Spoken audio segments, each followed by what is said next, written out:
Hey guys, and welcome back to this tiny corner of the internet. Music composition in the K-pop industry is a significantly brought up topic when it comes to us K-pop stans. We tend to comment on musicality choices and essentially anything that contributes to making up the songs that we listen to on a daily basis. Hence the question arises, what do we actually subconsciously look for in a song? And I'm here to attempt to break it down for you in this video. You're watching It's Tale Time.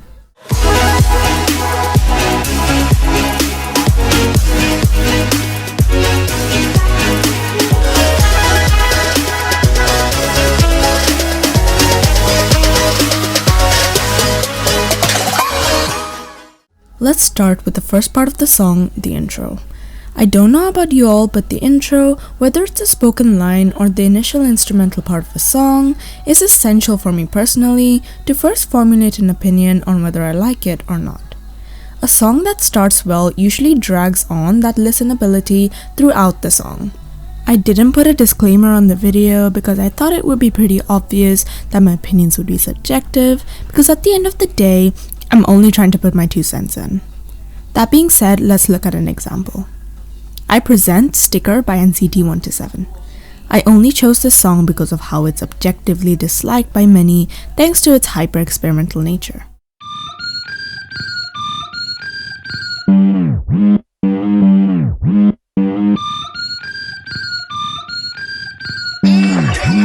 The song starts off with alternating sections of flute and hard bass, and specifically right from the start, it gives off a feeling that the rest of the song's probably not going to deviate much, and we go on to experience that firsthand in the rest of the song. I find K-pop songs that are immensely good all have specific elements in their intros. They either begin with a spoken phrase with an instrumental in the background, for example, Treasure by ATEEZ. 내게로 손짓하네 treasure 모두가 쫓고 있는 pleasure 점점 더 많이 말아 crazy.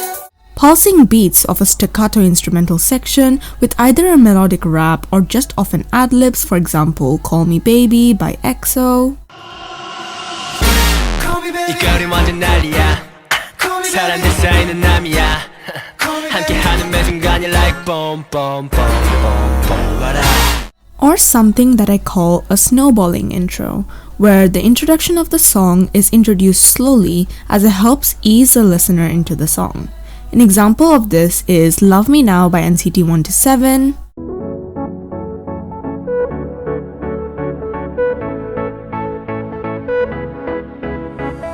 and Girlfriend by LOONA or iCircle.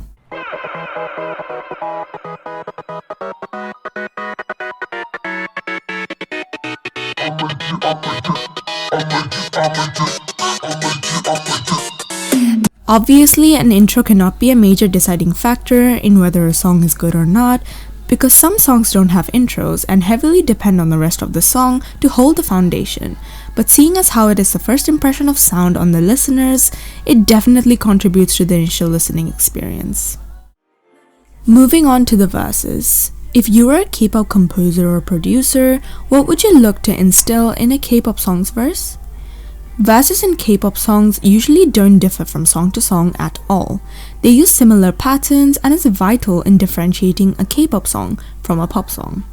One of the most common patterns of verses seen across most K-pop songs includes a softer, melody-heavy introduction with what is usually an arpeggiated instrumental playing in the background with single beats. An example of this is Last Sequence by WJSN.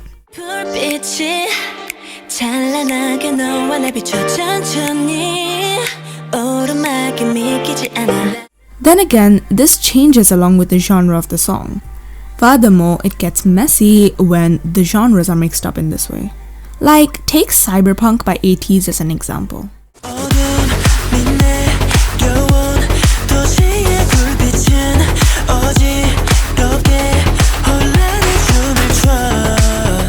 Now compare it to Fearless by LE SSERAFIM.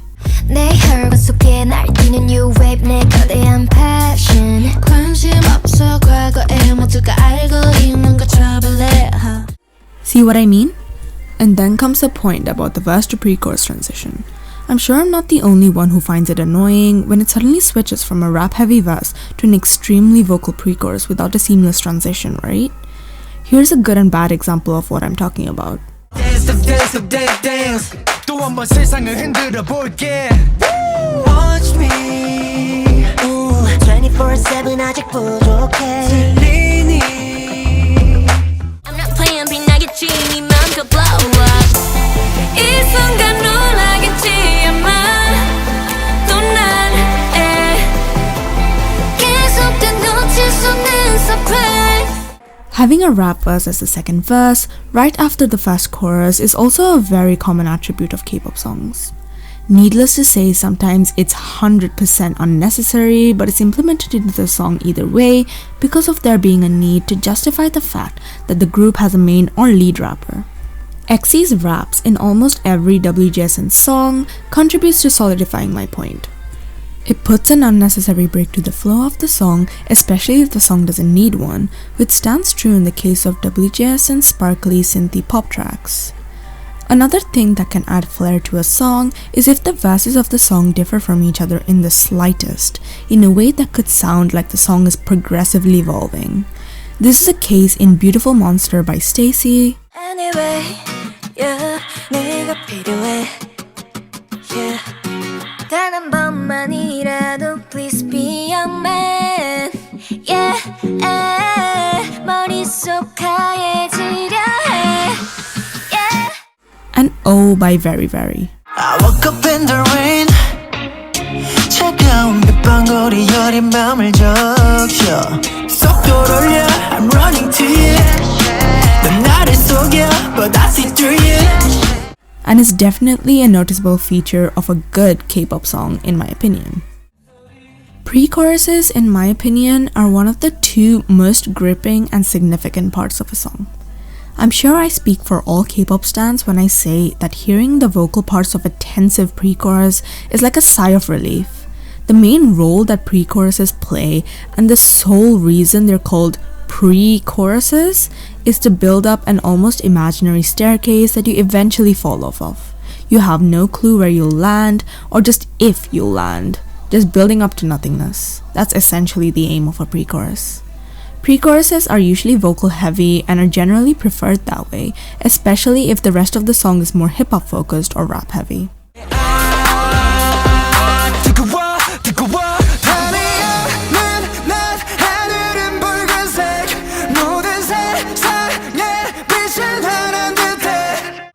You'll notice that sometimes when the verse shifts to the pre-chorus, most of the instrumental layers move out and it's usually just the voice, a lighter percussion line, and usually a softer instrument like a piano, guitar, or a softer synth. 누군가의 말 아닌 사람이야. 언제였나 우리 함께 웃다 서로가 있어 희망이란 꿈을 꾸던 순간. The rest of the time, the pre-choruses often stay the same in musicality as the verse, making it less distinct. For example, in To My First by NCT Dream, 난 정해진 운명이란 말을 했지. 울고 웃던 그날 많은 것을 안게 한 나이지만. or build up on the previous instrumental layers like in Feeling So Good by Classy. 바로 카메라 널 향해 숨 넘어가 1, 2, 3 너랑 나 어떻게 친해졌더라 I don't know 원래 친했어 우린 Choruses. Now, choruses are when the story starts to get interesting. There is so much diversity within K-pop choruses, I could make up a whole personality quiz on what type of K-pop chorus are you. Remind me to do that after the video, please. Although there are many attributes of a chorus, it can essentially be categorized into two groups. Drop choruses, with songs such as Pose by Luna, Pose.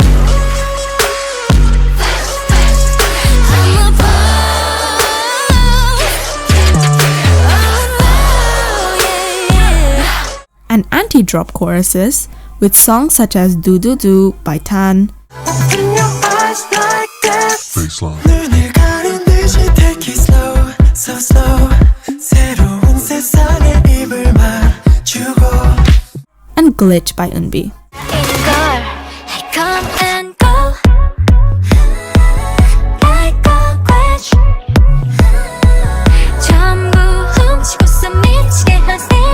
Producers often add long sections of an empty EDM drop in the choruses of songs, for example in Singing in the Rain by Jin-seo, Singing in the rain. Singing in the rain. and although it's not intentional, it gives off a feeling that not much effort was put into the composition of the chorus. It may feel light, airy, and cinematic, but it can get super boring and repetitive very quickly. Thus, songs with a fuller chorus tend to sound more finished and hence appeal better to stans in general. 거꾸로 돌려 모든 걸 위아래로 upside down 온 세상을 뒤집어 놔. To add more flair to a K-pop song, I personally think the idea of having 3 completely non-identical choruses in one song should be brought back to the scene. Of course, not all types of songs would be capable of pulling that style off, but the surprise of expecting a repeating chorus but getting something completely different is one of the greatest things a song can pull off. Yet I've only ever heard it in one song, Goosebumps by On and Off. 왜 이래 나 네가 내게 보여 막 뒤섞여가 이 기분 뭐야 내 가슴 깊이 네가 퍼져간다 하늘을 가리던 어느 구름이 조각조각 부서져 우리 앞에서 표정이 나를 향해 가난이 돼 날아온다 피해 난 널 구해. Remember how I said pre-choruses were one of the 2 most significant aspects of a song? The bridge is the second attribute.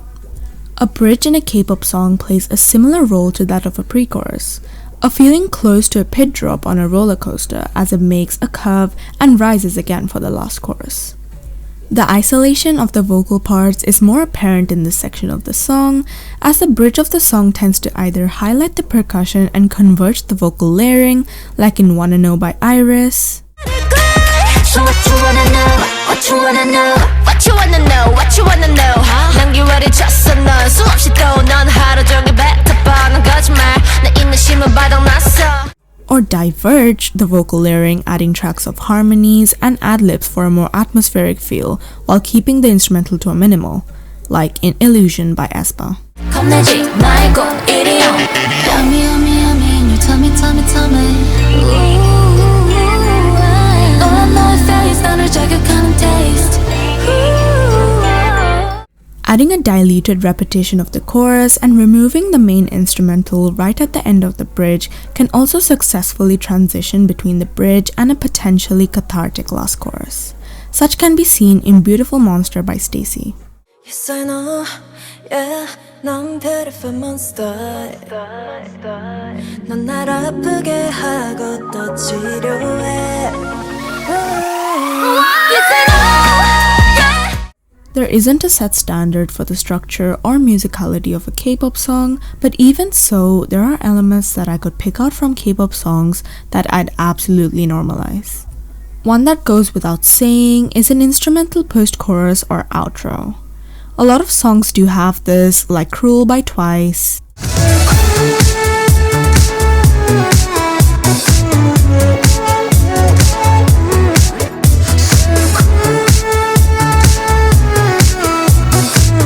noticeably helps with regulating the flow of the song, making sure it doesn't sound too monotonous. What about that one phrase right before the chorus, providing efficient climactic relief in the song? Here's what I mean. When your love has gone, it's all for love. Shadow my, shadow my shadow. 널 남에게 보이지 않으려. Shadow my, shadow my shadow. Alternatively, I very much believe that 2-part pre-choruses and choruses should be a thing. I don't know, it's just something I believe in.